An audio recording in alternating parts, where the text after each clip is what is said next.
Oke, dia, tunggu dulu bentar, dia. bentar. Ya, sabar, sabar. Apa manfaat kalian makan babi? Manfaatnya ya sama halnya kita makan daging ayam, daging Enggak. sapi. Pengaruhnya kepadamu pintarkah atau kuatkah? Apa coba? Kalau bagi Ya, saya makan pengaruhnya kayak babi juga, makanya ajaran dia boleh menggauli mamanya sendiri, boleh menggauli adik makannya perempuannya di dunia sendiri, ini, bahkan makanya istrinya boleh digilir laki-laki lain. Nah itu akibat makan babi. makanya Lihat aja babi, babi itu nggak bakalan melihat nih ya ada istrinya di samping. Kalau lihat babi sebelahnya lagi, pasti diperkaosnya juga babi itu. Itulah babi. Karena apa? Karena kebanyakan makan babi sih sifatnya tidak Nanti jauh dari babi. kalau di dalam ajaran kekristenan itu makanan itu tidak membuat orang rohani, ya, tidak membuat orang rohani. Makanan itu dimakan ya dibuat ditambah. Oke, Yang aku membuat tanya. orang najis itu ya kata-kata kita, kata-kata Oke, kasar, oke, aku kata tanya. kepada orang. Di Itu dalam yang membuat di dalam najis. di dalam perjanjian lama, babi itu kan haram. Ada dua ayat yang mengharamkan babi. Yang pertama di dalam Imamat nomor 11. Yang kedua di dalam Yesaya 66 nomor 15. Pemakan babi itu akan dibakar hidup-hidup, akan dimusnahkan oleh api. Aku tanya, siapa yang menghalalkan babi ini untuk kalian? Kita baca dulu ayatnya. Imamat berapa tadi? Imamat 11 ya? Ya, nomor 6. 11. Sebentar, saya ambil Alkitab saya dulu ya. 11. Jadi begitu bro, kalau dalam Ambil Bible gitu bang. ya Bibel terserah kalian lah. Iya, kamu kan emang punyanya Bible, bimbingan Belanda. Mana ada Alkitab? Alkitab kau nyolong itu. Itu kan bahasa Inggris. Sama aja sebenarnya. Ya beda lah, Bible lah. Kau tuh kan punyanya Bible, bimbingan Belanda. Itu adalah kitab warisan dari kakek moyang kamu.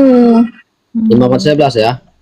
Iya, Imamat 11. Tapi aku baca dari ayat pertama bang ya. silahkan. Biar kita mengerti apa yang dimaksud dengan ayat ini. Imamat 11 ayat pertama. Lalu Tuhan berfirman kepada Musa dan Harun, katanya kepada mereka, katakanlah kepada orang Israel begini. Garis bawah ini ayat 2 bang ya. Katakanlah Jadi baca kepada orang di nomor 7 ya nanti ya. ya ya. Tapi ini yang harus perlu kepahami karena Alkitab itu tidak bisa kita baca satu ayat. Silakan. Satu Baca konteks. 1000 ayat nggak apa-apa, saya tungguin. Lalu Tuhan berfirman kepada Musa dan Harun, katanya kepada mereka, katakanlah kepada orang Israel begini. Inilah binatang-binatang yang boleh kamu makan dari segala binatang yang berkaki empat yang ada di atas bumi. Oke, ayat 2 ini Elohim menyuruh Musa dan Harun memerintahkan pesan ini, menyampaikan pesan ini kepada siapa, Bang? Orang Israel. Oke, kepada Israel. Anda setuju ya? Jadi Ya. hukum ini berlaku untuk orang Israel. di luar orang Israel enggak berlaku kan? Nggak berlaku. Oke, enggak berlaku. Ayat berapa tadi?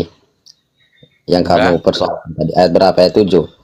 Demikian juga Ya. babi hutan, karena memang berkuku belah, yaitu kukunya bersela panjang tapi tidak membawa biak, haram itu bagimu. Sebenarnya bukan hanya babi bang, kelinci, unta, Ya. apa itu dilarang. Oke. Ya. Ya oke. Pertanyaan kamu apa ini bang?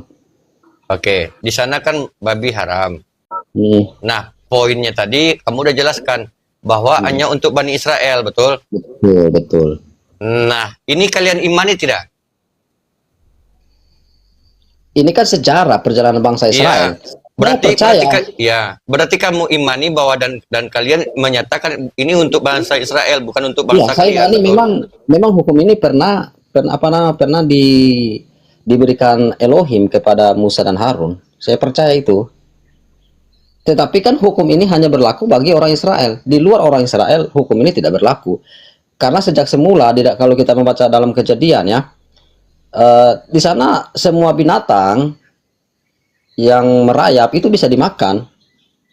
Oke. Kita bisa tunjukkan ayatnya. Udah. Tetapi hukum ini hanya berlaku kepada orang Israel. Di luar orang Israel itu tidak berlaku. Sama halnya ketika kamu menista agama ya, hukum itu hanya berlaku di Indonesia. Di luar negeri nggak berlaku. Udah. Hukum penista agama. Udah. Ya sudah. bentar hilang. Udah Bang. Gantian Ya ya. sudah. Di babi ini di Imamat 11 nomor 7 ini dikatakan ini hukum hanya berlaku untuk bangsa Israel karena kata-katanya untuk Bani Israel, betul? Betul. Coba baca Matius 15:24, Bang. Matius berapa sebentar. Tapi aku nggak lama Bang ya, soalnya aku kerja Bang ya. Matius berapa? Matius 15:24. Matius 15.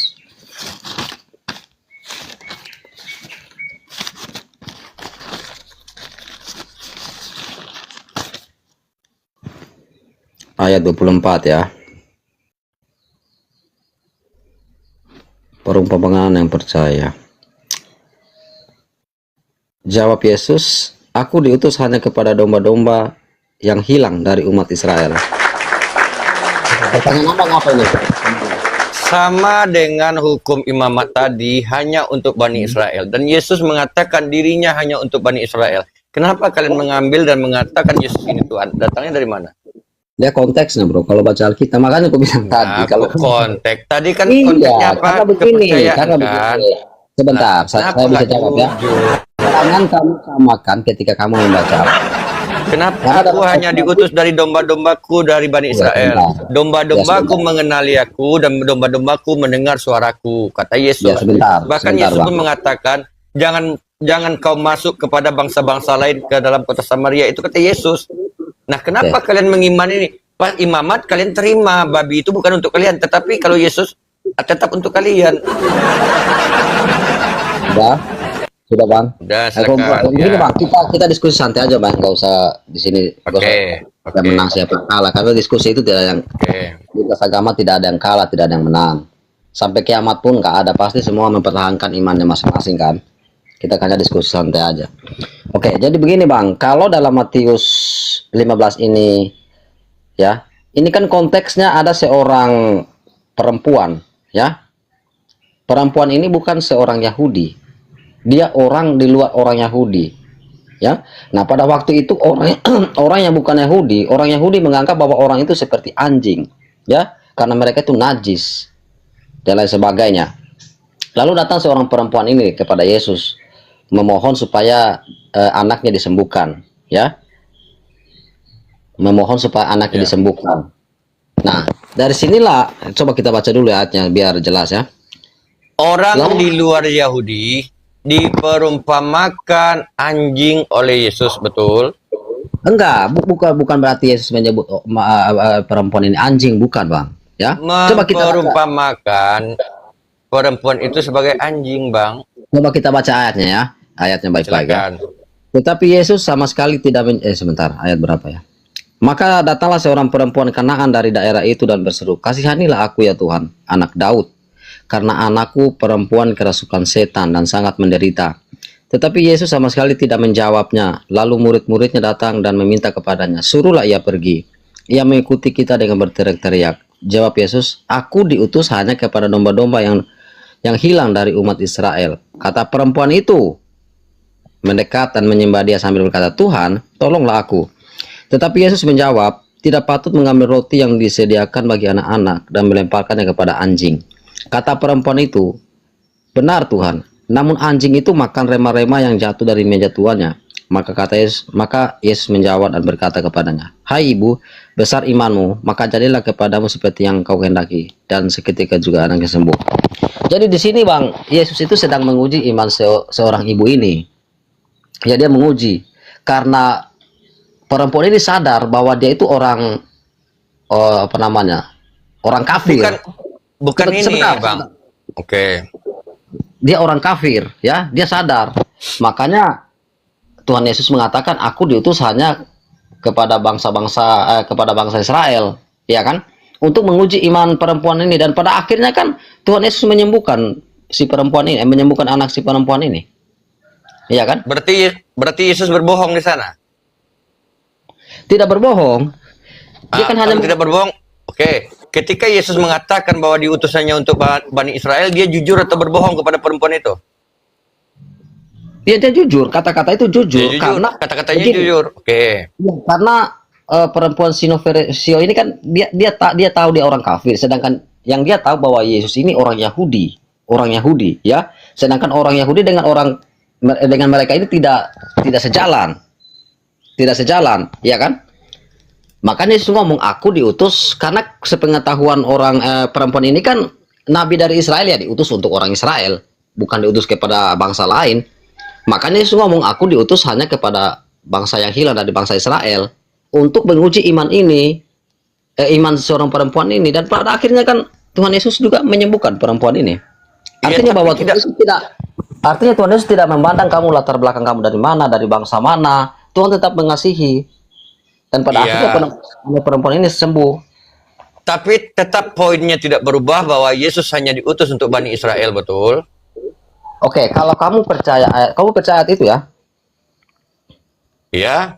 Oke, berarti kamu percaya juga kalau saya bawakan Matius 28, ya, di mana di situ ada amanat agung. Yesus berkata kepadamu, pergilah, jadikanlah semua bangsa muridku. Itu adalah Yesus yang bangkit di hari ketiga. Bukan Yesus anak Maria, udah berbeda Yesus. Yesus anak Maria mengatakan di dalam Matius 10 nomor 5, janganlah kamu menyimpang ke jalan bangsa-bangsa lain atau masuk ke dalam kota Samaria. Oke. Dari mana kamu mengambil kesimpulan bahwa Yesus yang mengatakan pergilah jadikan semua bangsa muridku dengan Yesus yang menyembuhkan anak seorang perempuan ini? Alasannya apa? Coba kasih saya alasan. Sampai kamu bilang bahwa ini bukan Yesus yang sama. Pertama, kalau Yesus anak Maria konsisten sampai dia di penyalipan, dia mengatakan aku hanya diutus untuk orang Israel. Bahkan di Yohanes 10 nomor 14 pun apa kata Yesus? Akulah gembala yang baik dan domba-dombaku mengenali aku, dan domba-dombaku dan aku mengenali mereka. Itu kata Yesus. Oke? Yesus, anak Maria, dari dia sampai penyalipan tetap bertahan di Israel. Dia tidak pernah masuk kepada bangsa-bangsa lain. Makanya aku bilang tadi begini, kamu baca ayat itu separoh-separoh, ya. Kalau kamu nggak baca ayat selanjutnya, bahwa Yesus juga ngomong, ada juga daripadaku domba-domba yang lain, ya kan? Ada juga daripadaku domba-domba yang lain. Mereka itu harus kutuntun supaya mereka satu kawanan dengan satu gembala. Artinya di sini bahwa Tuhan Yesus juga ya bukan hanya teruntuk kepada bangsa Israel. Domba-domba yang lain dimaksud itu, Bang, domba yang tersesat dari bangsa Israel. Bukan domba dari bangsa. Gini ayat Abang buka di Matius 10 nomor 5. Janganlah kau menyimpang ke jalan bangsa-bangsa lain atau masuk ke dalam kota Samaria, melainkan pergilah kepada domba-dombaku yang hilang dari umat Israel.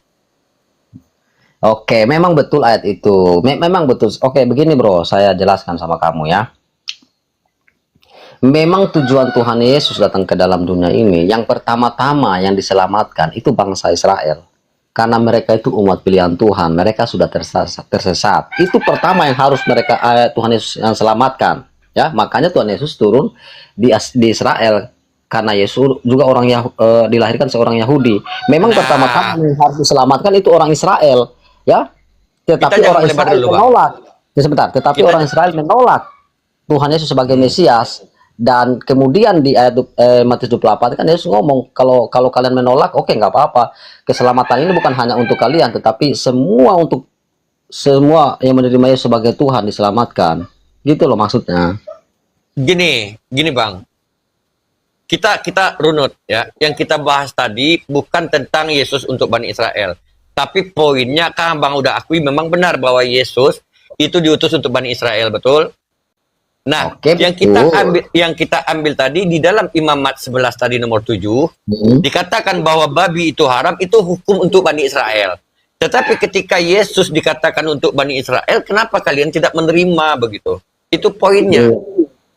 Oke, kalau begitu coba tunjukkan satu ayat di dalam Alkitab bahwa Yesus melarang umatnya untuk makan babi. Ada nggak satu ayat di dalam Alkitab? Kan sudah saya katakan tadi bahwa hukum itu hanya untuk orang Israel. Bukti. Tetapi kalau keselamatan. Bentar bang. Bukti bahwa Yesus mengharamkan pengikutnya makan babi. Apakah ada ke-12 murid Yesus makan babi? Ya enggak, karena mereka orang Yahudi. Harus taat. Berarti mereka tidak makan babi, melarang makan babi. Tidak perlu kita tanya Yesus melarang apa tidak. Yesus pasti melarang karena Yesus dan muridnya tidak makan. Ya, dia Makanya orang nggak Yahudi. perlu lagi tertulis. Ya, walaupun orang dia Yahudi. orang. Ya kan abang bertanya, apakah ada tertulis di dalam Bible bahwa Yesus melarang orang makan babi? Tidak perlu itu tertulis, Bang. Kita lihat aja kehidupan harus, Yesus. Bang, harus. Kalau memang hukum itu penting sekali ya, itu harus diucapkan oleh Tuhan Yesus karena hukum itu Oke. sangat penting sekali. Oke. Di mana tertulis? Oke. Di mana tertulis di dalam Bible perintah ibadah ke gereja sambil joget-jogetan pakai musik? Perintah ibadah ke gereja karena pada waktu itu kan gereja belum ada. Nah, kan saya tanya, kan kalau tidak ada, ini kan penting ini. Ibadah loh ini. Nah, di Ya. mana perintahnya ke gereja sambil joget-jogetan mendengarkan musik ibadahnya setiap hari Minggu Ya. pagi? Di mana? Saya jawab ya. Kami orang Kristen kan berpatokan kepada Alkitab, bro ya, baik perjanjian lama maupun perjanjian baru, ya. Kami berpatokan di situ. Kalau kita membaca dalam kitab Mazmur Daud, ya, kita membaca Mazmur Daud, di mana kalau kita memuji Tuhan itu ada satu ayat yang mengatakan pujilah Tuhan dengan apa namanya, dengan nyanyian, dengan tarian, dengan gambus, dengan kecapi.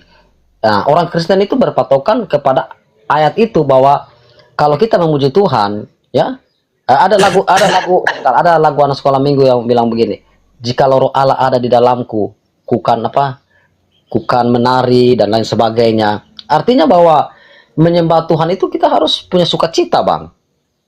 Karena musik itu sangat penting juga. Memang kalau tidak ada memang di Alkitab, Nah, Tuhan Yesus gimana?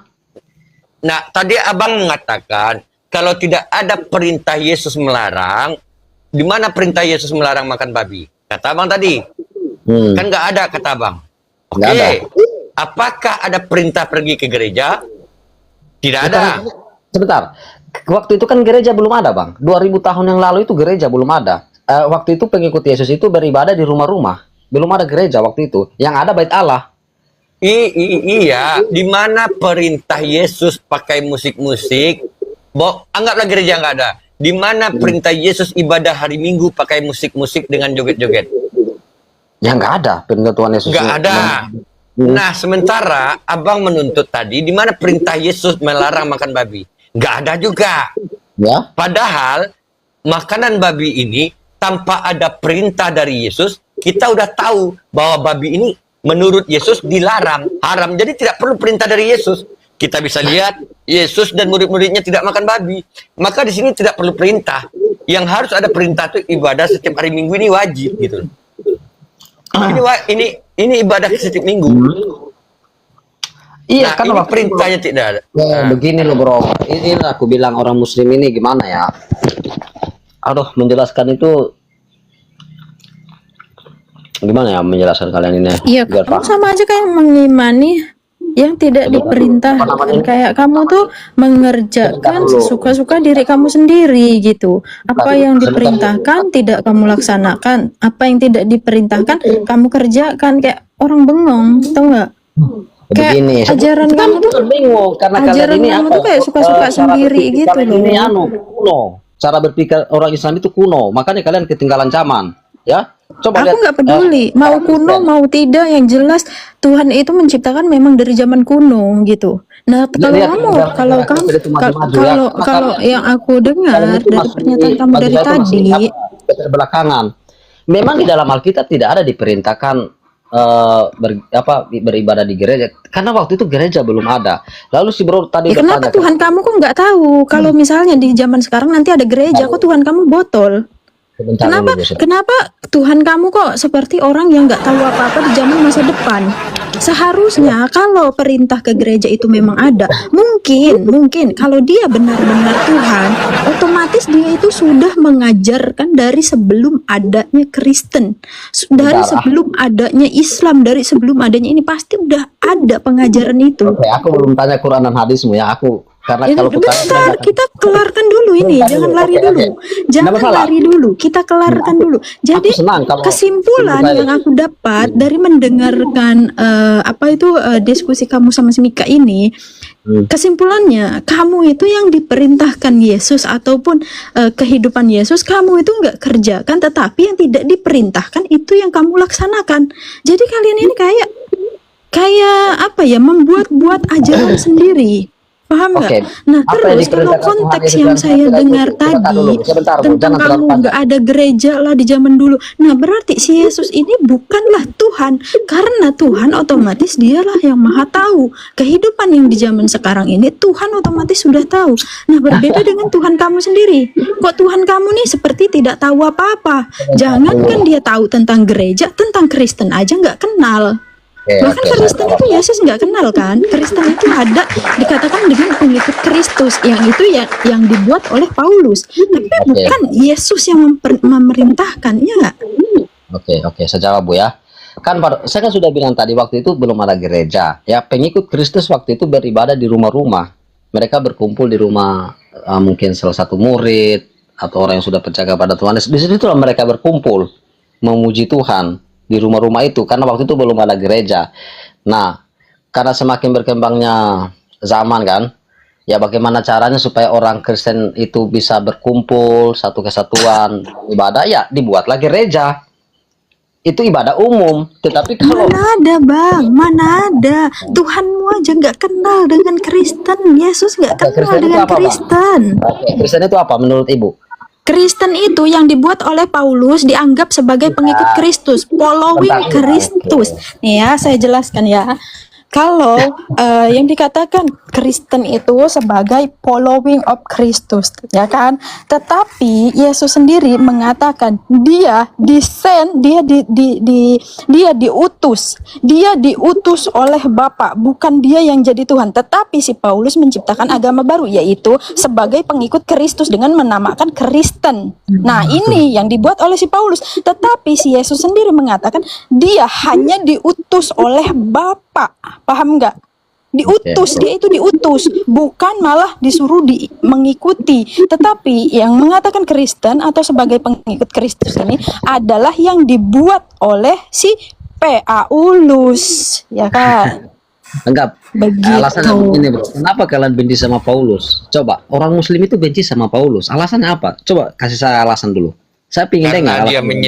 Karena dia menyesatkan ajaran Yesua Hamasiah. Kamu percaya Yesus sebagai Tuhan? Tidak. Oke, kenapa kamu sakit hati kepada Paulus? Karena dia mentuhankan Yesus, menyuruh umat manusia mentuhankan Yesus. Kata Yesus tidak Sebelum- seperti itu. Sebentar.